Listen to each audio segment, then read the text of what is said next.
All right. So we're live.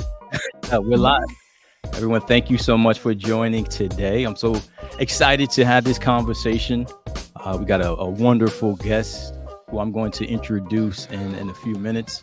But as always, we tune in, we check in, we vibe out, have conversations about just expanding our life, living a more meaningful, more fulfilled, more vibrationally aligned life, if you will, right? Aligning ourselves with our true purpose. And so conversations like this, I like to think are very topical and salient for where we are in life. And something that kind of piqued my interest over the course of the last couple of weeks is looking at, our healthcare system, looking at disease states or chronic health, if you will, chronic health issues, taking note that it was a 6 in 10 adults have some type of chronic disease, or up to 90% of these diseases are caused by stress.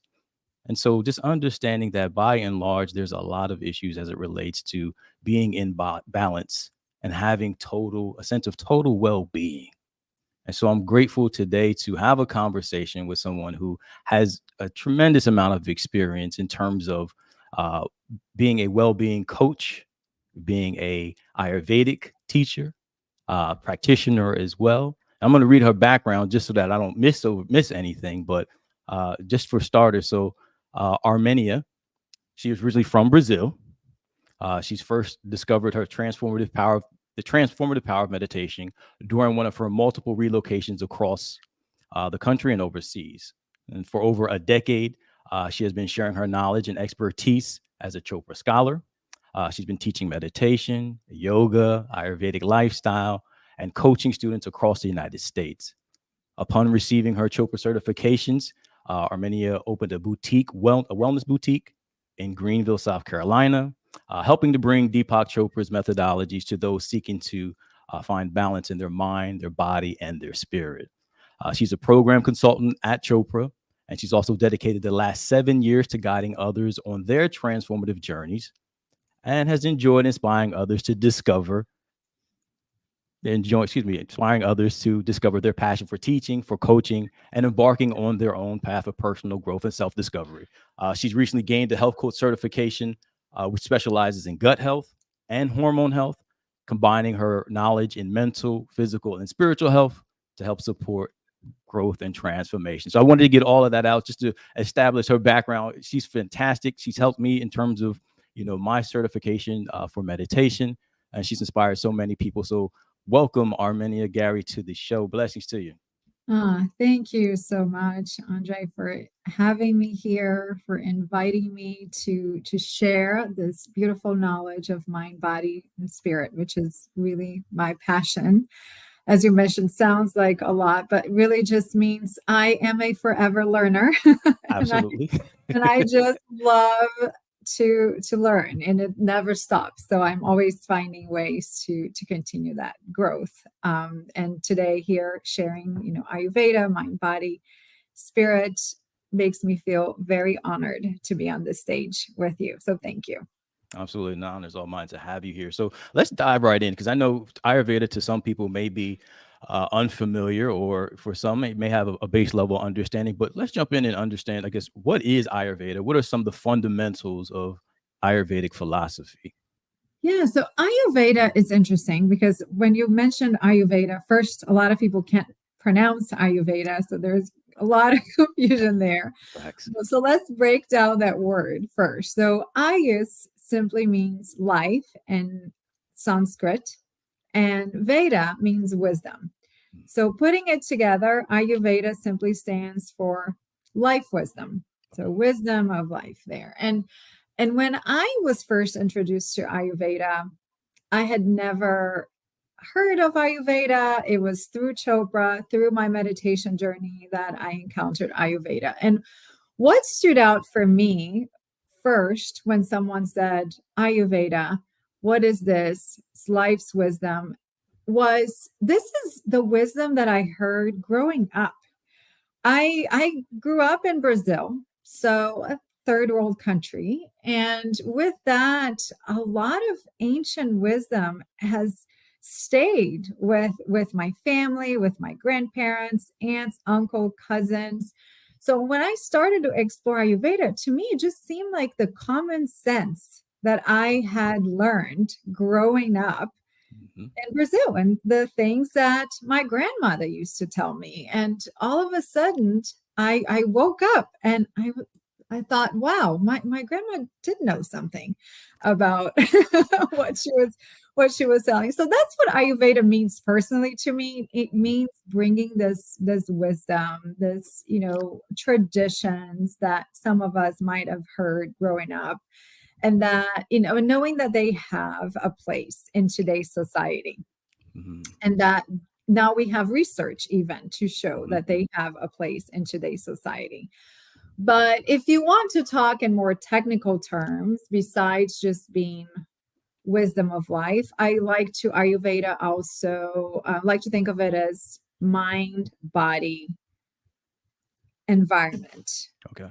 That's Okay. really what it means. So if someone says, what is Ayurveda? What is this philosophy? It simply means mind, looking at your mind, body, environment, it all being connected. Mm. Mind, body, environment. Yeah, that's important because oftentimes I think we look at it as a separation of it, right? Where, oh, we just have a earache, right? Where Mhm. we don't recognize that there could be something else that is a tribute to that. If there's roots in the body, then there could be there's roots in the mind as well, and even in the environment. So that's an important connection to establish. So thank you for drawing that out. Oftentimes when I think about Ayurveda, I think about the doshas. That was kind of like my entry point into that. Yeah. Can you speak about doshas and what they are and just some Yeah. background? Sure. So the doshas, that's Ayurveda's term for mind body type. Okay. So Ayurveda, again, very personalized. There is not a one fits all solution. So with that, we are put into these little categories to help us view ourselves and our tendencies. And these categories or doshas really are mind body types. So, to give you a little background in Ayurveda, Ayurveda, again, this idea of mind, body, environment, all being connected. So, your environment, the elements in nature, are not only in nature around you, but they are within you. And these elements of water, of fire, of air, of earth, and space, we can think of them all around us in nature. We breathe air, water, we drink it, fire, very important to, our warmth. Earth is everywhere, any physical space we touch, but that's also within us. So knowing that fire, that digestive fire is within us, that water, the blood running through us, the air we breathe in and out, that's that air. So Ayurveda talks about the elements and nature being one with us. So the doshas, the mind body type, simply means some of us have a little bit more of one element than the other. And again, thinking of these five elements. So the vata dosha Mhm. means a lot of air and space. So the individuals who have this constitution, they seem to be more airy. They are Mm. creative. They can be thin. They might have dry skin, Mhm. a regular digestion. So that's the characteristic of vata. And then pitta is more fiery nature. So again, that's air. Oh, sorry, excuse me. That's water and fire. So if you get water and fire together, that's that acidic, that explosion. So Mhm. that's the pitta types. They're very fiery, very determined. Okay. And then kapha is the last one, which is water and earth. If you think about mixing those two elements, you get mud. So kapha, they're more steady, they're Mhm. slower, they like their routine, but they're the people you want around because they're always there for you. So that's what the mind body type really means, is this connection of the elements that Mhm. exist within us. So with that, we have this already predisposed tendencies Okay. of how we are. Okay. And so is that static? Is the way we are, is that static, or do we each have our own individual constitution that we're born with, or does it change throughout life? Like what does that look like? I love that question because when A lot of people come to me and they go, I want to know my dosha. And they're so stuck on what is their dosha, because we do have the dosha that we are born with. Mhm. And those are our tendencies. Okay. But in Ayurveda, when we're looking at finding balance, we actually look at how that dosha has gone in and out of balance throughout the seasons, Uh, throughout the different periods in our life. So I like to say, okay, your tendency is vata. You were born a vata, and that seems to stay. When we do an Ayurvedic test, that's mhm. your dosha. It's usually throughout your whole life the same one. There's no change. However, it's going to go in and out of balance. So Oh, when you're looking at finding balance, you're going to know, is my mind body type more vata right now? Or is it more pitta? Or is it more kapha? What can I do to find balance? awesome, awesome. So there are dosha specific activities that you can Mhm. do to introduce balance into your Yes. lifestyle. That's beautiful. That's beautiful. And so, what are some, I guess, the tools that you can utilize to understand exactly what your dosha is? I mean, are there a tool like an assessment, or how do people figure that out? So typically, if you want to find out your dosha, and Hmm. this normally just means the one you're born with, your Yes. tendency, your nature, there are tests. So on Chopra.com, we do have an Ayurvedic test there that you can take. It's going to ask you mind body questions Right. just to kind of give you an idea Hmm. of your mind body type. However, if you really want to find out your dosha, it's best to connect with an Ayurvedic teacher or practitioner, because they're going to look beyond just the tests and questionnaires. They're Oh, going to look at your physical characteristics, and they're going to notice how you speak, and they might make some changes there, because sometimes we think we know ourselves, and when we answer those quizzes we answer in the way that we view ourselves, correct. but it could be slightly different. Yeah. No, that's awesome. That's awesome. You mentioned the environment, and so we're towards the end of winter, moving into spring. And so Mhm. spring to me, I think of, rebirth, and I think a lot of spring cleaning, maybe detoxing. What are some of the things that you would recommend in terms of when the seasons change, particularly in moving from winter into spring? How does that impact us from an Ayurvedic perspective? And what are some of the things that we could do?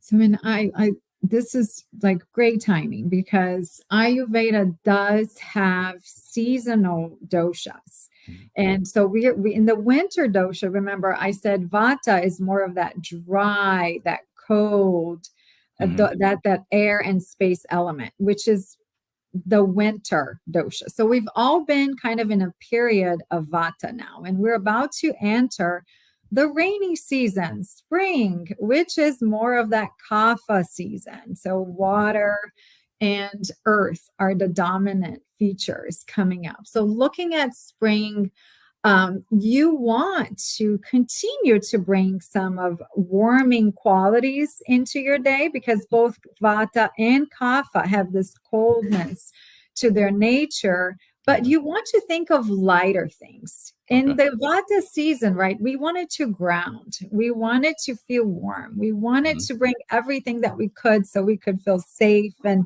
protected. Now we're shedding this extra layer and waking up to new life, to spring, to green, to sunny days, to sunny walks. So Mhm. we're looking at now finding ways to bring lightness into our life, but continue to be mindful a little bit of that warmth. And every season is a great time to do a new reset or a seasonal rebirth in Okay. Ayurveda. So right now, great timing. Awesome. Awesome. What does that look like? Is it a dietary change? Is it like getting a massage? Is it throwing out old clothes? Like, what does that look like from a lifestyle perspective? How does it show up? Well, I'd like to keep it simple, right? Let's Mhm. not change our whole life, because the more we commit to, the less we're able to really get done. Um, Absolutely. so, definitely in Ayurveda, we have a few tricks up our sleeve. So, Mhm. nutrition is always kind of the first one.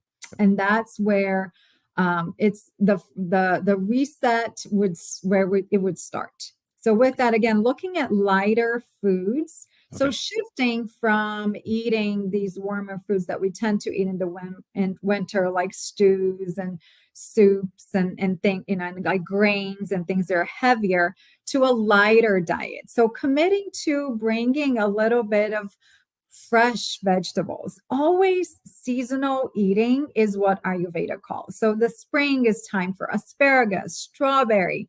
So as you going out and shopping for your foods, if you're seeing that these vegetables, these fruits are what's seasonal, what's coming out right now, you want to gravitate towards those things. They're automatically going to help you to stay balanced with the doshas. So Excellent. looking at lighter foods nutrition wise, but also inner pharmacy is a big component of Ayurveda. And what Okay. that means is be mindful of using your five senses Mm. for balance.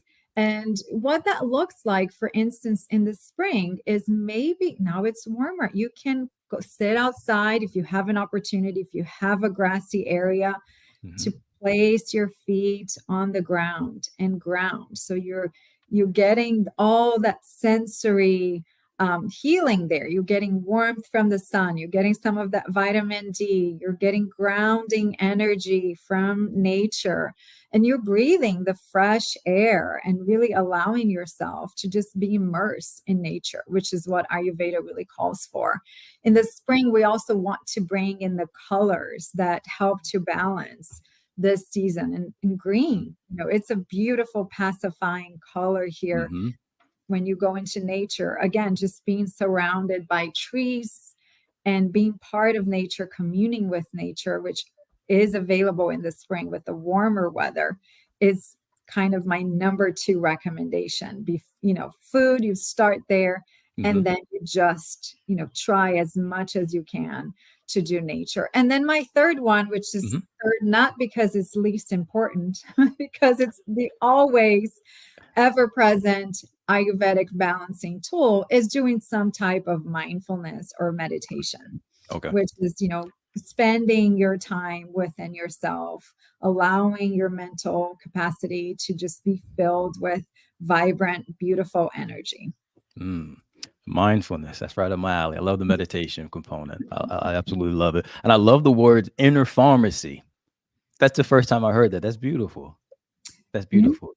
You don't Yes, necessarily we have get. our inner pharmacy. You can use the tools at your hands. You don't have to go out and find anything else besides yourself. Your sense of touch. You can Mhm. self massage. You can find uh, an oil that feels good, that fills your senses. You're doing that own self massage. You can bring incense. You can bring candles. You can bring, those aromas that fill you and Yeah, find balance for you to help you with healing yourself. So it doesn't always have to be something outside. It can be just the simple things that awaken your senses. that's beautiful. It speaks to our ability to self heal, to be our own advocate for our own health and our total well being. I love it. I love it. You talked about environment. I want to go back to that because we were mentioning foods. How important is it to have food that are, I guess, local? If we're talking about the environment that is Mhm. around us, I mean, is it important to consume locally grown or cultivated foods, or does that have any significance at all? So in Ayurveda, we like to think of energy as a big part of not only our internal self and our own internal energy, but also the energy from the universe, your surrounding, your environment, everything Mhm. that is around you. And when you're looking at buying foods, you would think of the foods that have the highest amount of energy. Okay. And if you think about the first component of buying seasonal foods, Hmm. those foods are going to have the most amount of vibrant energy. They're brand new. If you think of, a baby, a child, they Hmm. are full of life. They are full of energy. They're Absolutely. ready. to take on life. Absolutely. And that's what your foods should be. So these new, fresh, seasonal foods are going to have the most vibrant energy, the most life. If you think of something that you've cooked and it's you cooked and now it's left over and it's been in the fridge for a week, that doesn't have as much vibrant energy anymore. Hmm. If you think of frozen foods that have been in your freezer for months, Yeah. they don't have as much vibrant energy anymore. So you are trying to, as much as you can, find things that are fresh and you're cooking them at peak season. So you're getting the most nutrients from the foods. The second thing is, if possible, to find foods that are, yes, local, organic, that don't have a lot of, unfortunately, pesticides and are non-GMO, because again, those things are killing the energy Hmm. of that food, right? If you think of Hmm. a lot of pesticides rich foods, they have some of that energy, of that vibrancy has been taken away in that process. So, and I understand budget. So, as much as we can, trying to within our budgets find foods that are local, that are non GMO, or that are organic, or gardening, right? If we can garden, if we if we have space to have a garden and to plant our foods and keep that up seasonally, then absolutely you're getting the most right there. That's awesome. It makes me think of my in-laws. So they have a garden, and and my father-in-law is in his 90s, and they'll grow tomatoes and string beans and squash, and literally take it from the garden, wash it off, put it in the kitchen, and cook it. And I think for them that was such a life source to being healthy and well, because they knew what was going into to the foods, and it was literally from the backyard to the table. So the energy level was really high and supportive of their health. So I definitely recommend that, the gardening And that's why component of they're in their 90s thriving over there. it. Exactly, exactly. And the food tasted different. Not they're great cooks, but when I would get food from the grocery store and I would compare the two, it just had a different, even the texture and the just the look of it was completely different. So I appreciated, the way they garden. One of the things that came to mind and bringing up this conversation was stress management. Mhm. How much stress plays a role in our overall health and well-being. And I can say and the reason why I went live on LinkedIn is particularly for folks who are working maybe high performance, high pressure careers, jobs, and Mhm. having an understanding. I know everyone understands stress at some level, but how it's impacting our life and what we can do to be better uh, at managing it, and also being more mindful and aware of those areas where we may need to revisit or apply different philosophies. What's your take on stress management and some of the practices you can use through Ayurveda? I mean, this is, an ongoing conversation. Stress is the leading cause of disease in the world. Hmm. And unfortunately, when you try to manage stress, what you end up hearing, and what I end up hearing as a coach a lot of times, is I don't have time to manage stress. And then that stress is compiling and Correct. getting bigger, and it goes from a root cause issue to a full-blown symptom where Mm-hmm. things are showing up, chronic illnesses are showing up, autoimmune disease and weight gain, Hmm. and they don't know where this is. It's like a spiraling. They don't know how to manage. So this is always my first point of attack Hmm. when talking to busy professionals is, what are you doing for yourself? What can you do for yourself that brings you joy? My number one, as far as Ayurveda goes, and balancing the mind, right? So stress it's in the mind. It's not Hmm. it turns physical, again, the mind body connection, right? So it starts in the mind, and then you end up with the physical symptoms as stress becomes chronic, but it starts in the mind. So when you are balancing anything that starts in the mind, you are looking back to that inner pharmacy, to like your senses that are around your mind. So meditation, of course, would be the number one tool. And it doesn't have to be a 30-minute meditation. You can go into 5 minutes of quietness, of going deep within yourself twice a day and just ground. Mm-hmm.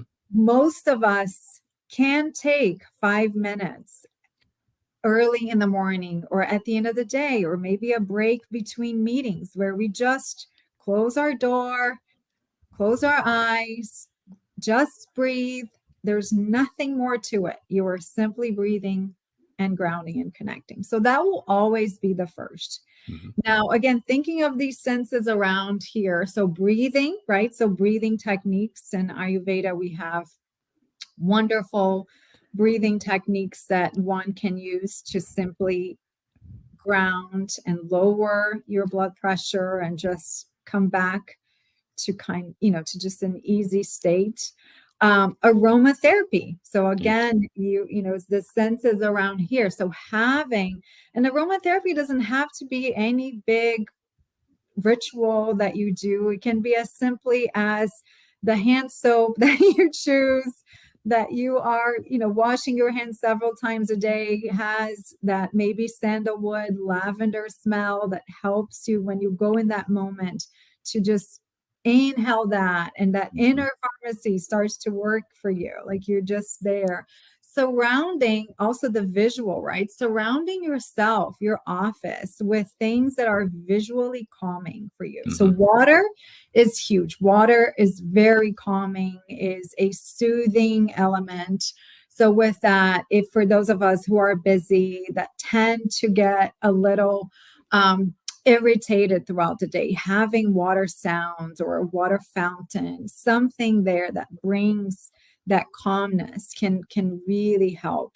Or visual things that bring you joy. So having those family members pictures around the office, having Mm-hmm. pictures of maybe a beautiful vacation you took, a place that you loved, all of those things that bring us joy, that's helping us with our visual surrounding and our environment. And those are calming, whether we think of them as full-time tools that you use or not, they're there. And when you are in that space where you can just take a moment and breathe, and you look Mm-hmm. around and you see these things that remind you of places that you love and people that you love, they'll help to ground.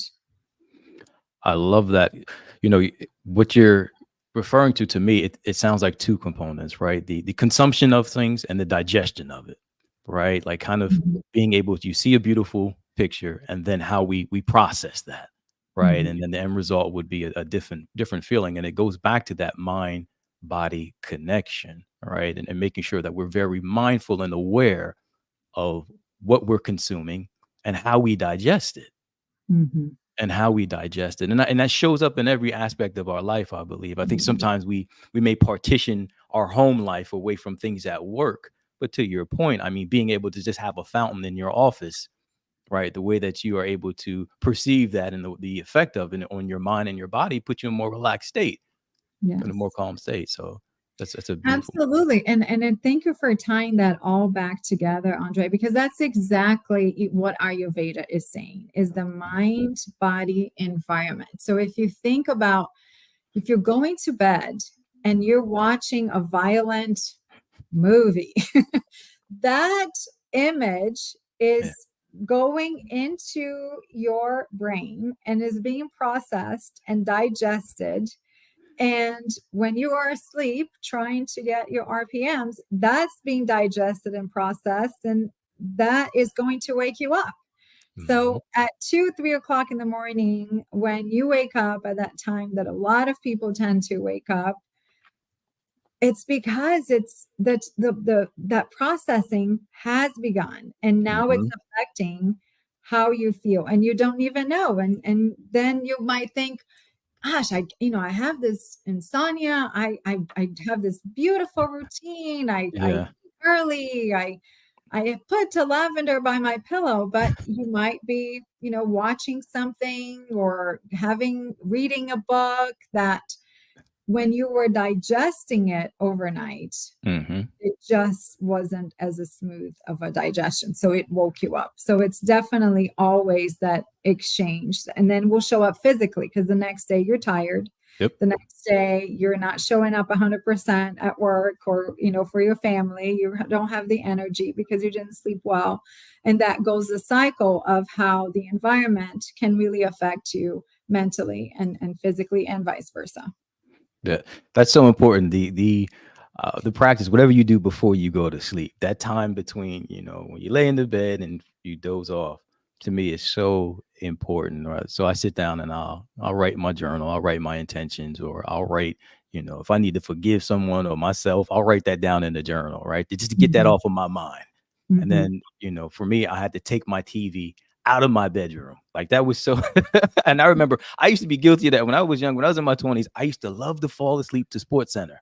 Like I Mhm. needed to figure out exactly, what happened, maybe it was a late game or, what happened in the world of sports. And then I would fall asleep to and then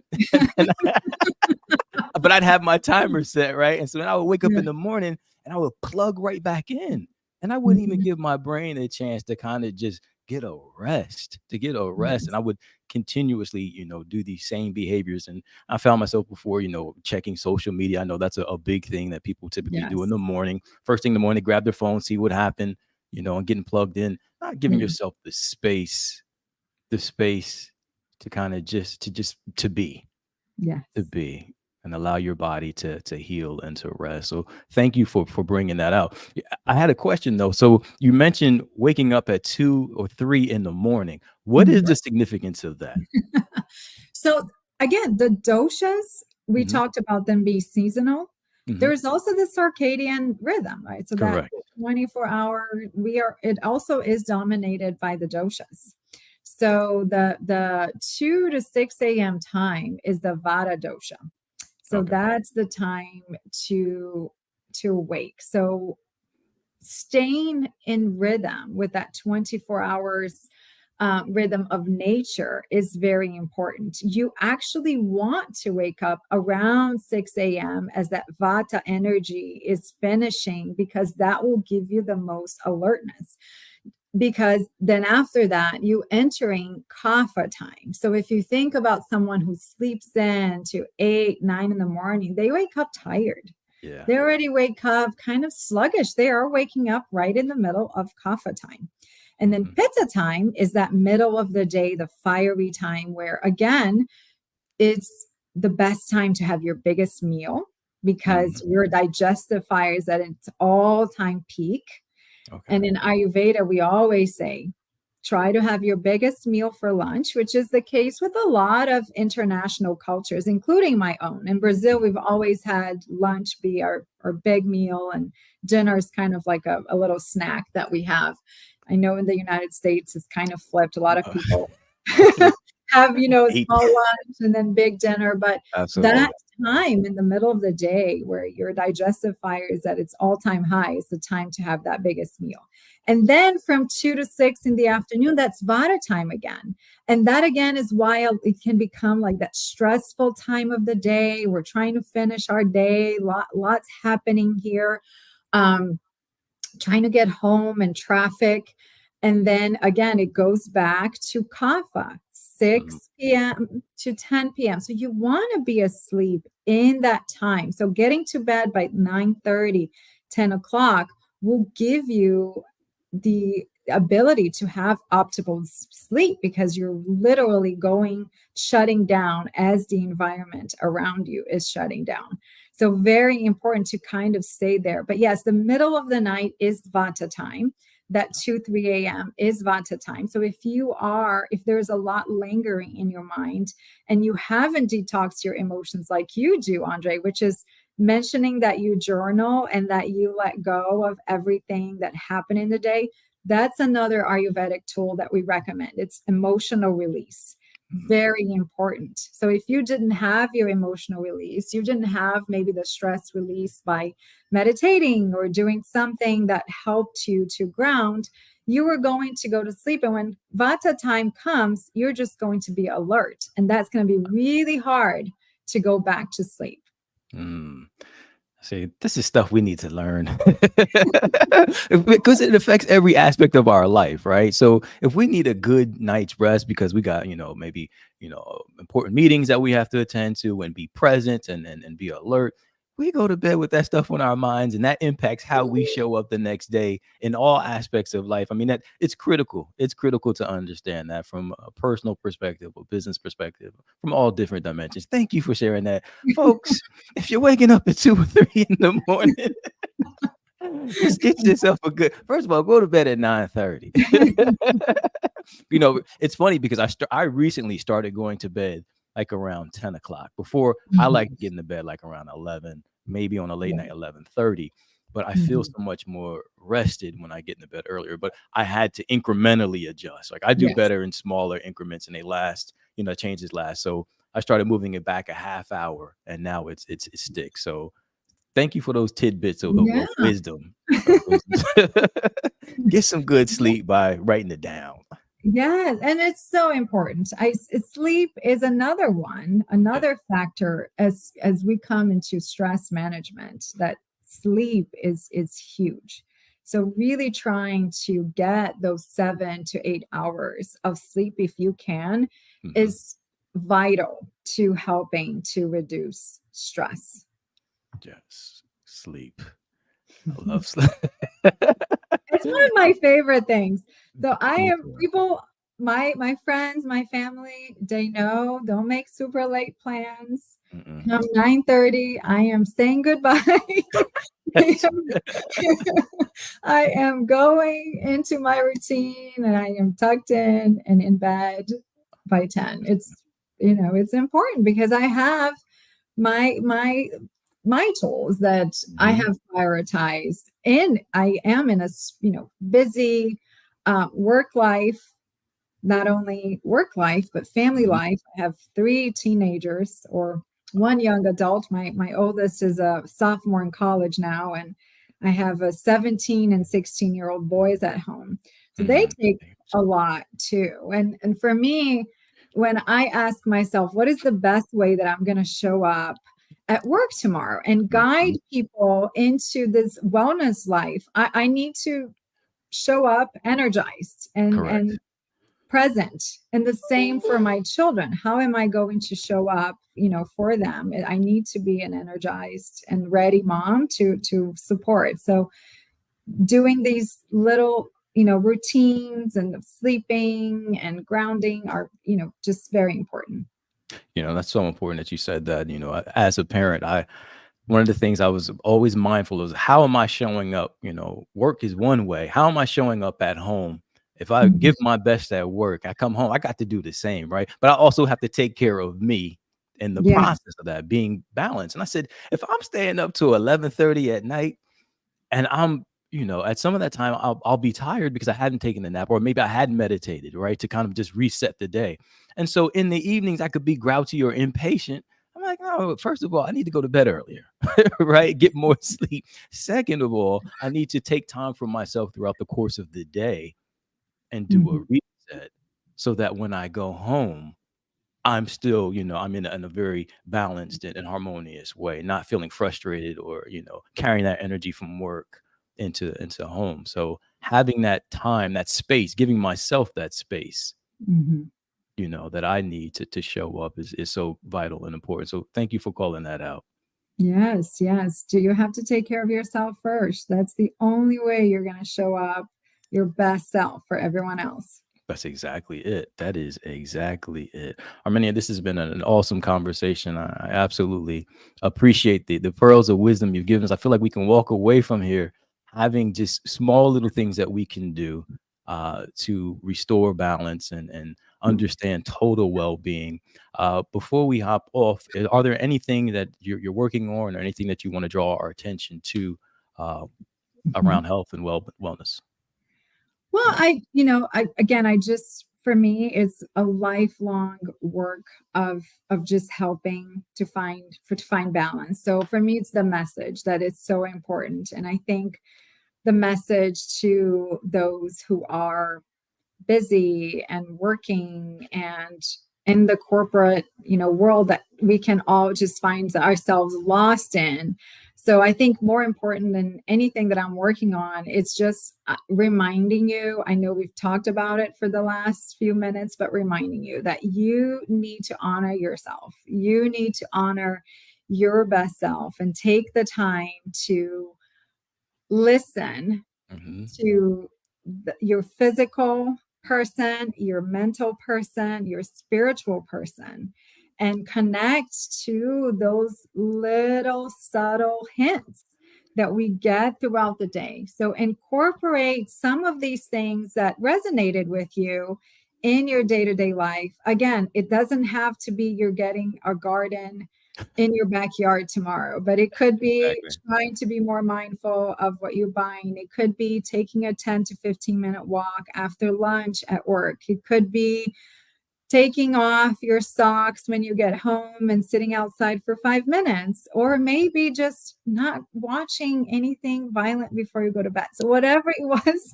that resonated with you Yeah. today, I would just invite everyone to take one nugget and say, I want to incorporate this Hmm. into my next week and just see how it goes. Next week goes, and then maybe you'll be ready to move on to 2 weeks or maybe add a second nugget.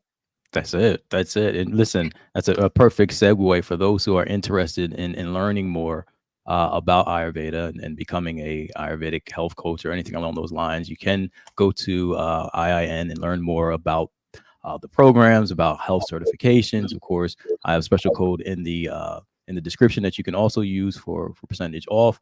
But one thing I wanted to also draw to your attention, Armenia, from a sales perspective, right? So I spent Mhm. over 2 decades in sales, and for me, the end of the month, and I believe you and I had talked about this as well. Could share that it can be intense if you have a sales quota to hit. For me, Mhm. having a pitta dosha, if you will, right? I was Of always like, course, that's you. just wanted to go, go, go, go, go. How can I achieve? How can I reach the goal? What are some of the pitta specific activities, if you will, that can help us come into a sense of balance during a time where it can be very intense and chaotic? What would you recommend? So pittas, because they are not very forgiving of themselves, right? They are the high achievers. They have the goal in mind. And I'm a pitta too. So we are on the same boat here, just always trying to do, go, go, go. I think, for pittas, the biggest reminder is your support system. Use your support system. Okay. Whether at the end of the month and craziness is going, whether is a friend that you can call and just download all the stress and that person is just listening, pittas, that's very important for them to have that emotional release. And Okay. it can be, like you said, journaling. It can be calling someone you trust and just releasing it. It can be going out for a walk and just saying some of the things that are bothering you. So taking that off of your shoulders and releasing it somehow into the universe. That to me is what works for me personally the most. So when I am super, super, super stressed at the end of the month, and I might start to not be so kind to those around me, I just remind myself, okay, my pitta's out of balance. Yeah. I need to let go of whatever is bothering me, whatever is overloading me, Mhm. whether I'm going to write it down and organize my thoughts or tell somebody, that helps. And then the meditation. The meditation really, really is the most important tool to balance the stress, to balance the pitta. There is nothing else more important than meditation when it comes to balancing the mind and stress. And this is something that I have seen now in my 12 years of teaching meditation, is that it is the most life-changing tool. And when we think we don't have time for it is when we need it The the most. most. 1000%. 1000%. If you do not have time for yourself, Mhm. that's when you really need it the most. That's That's exactly when what you you. really need it the most. Yes. As Deepak Chopra says, Mhm. I've heard this many times at retreats. Somebody will raise their hand. Deepak, I am so busy. Have full-time job, family obligations. I'm so stressed. I don't have time to meditate. What do you recommend? And his recommendation always is, then you need to do twice as much.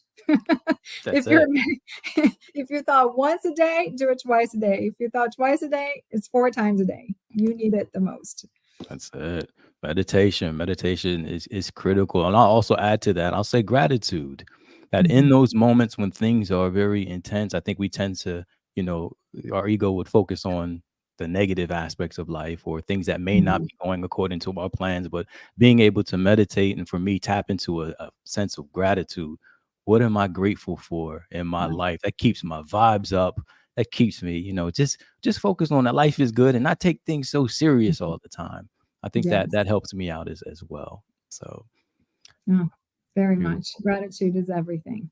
Absolutely, absolutely. Armenia, thank you so much for your time, for sharing your knowledge, your wisdom, your understanding. I appreciate you. I appreciate this conversation. If folks need to would like to get in contact with you, how can they best reach you? Yes, thank you. And I was going to say, since you shared your 45% code, which is really amazing, if any of you are thinking of doing any of the trainings to become a health coach or an Ayurvedic teacher or a meditation teacher, Andre's code will literally, and I can say this as someone who works in the industry, the best deal.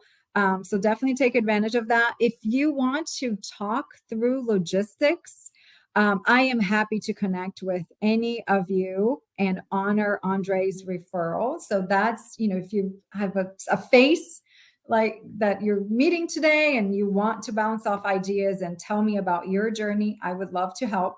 The easiest way to connect with me is via email. So you can find me at Armenia, Armenia, so it's spelled like the country, .Gary, Gary, at integrativenutrition.com. So again, Armenia.Gary at integrativenutrition.com. You can just mention you saw me with Andre and his podcast and you want to discuss next steps, happy to help here.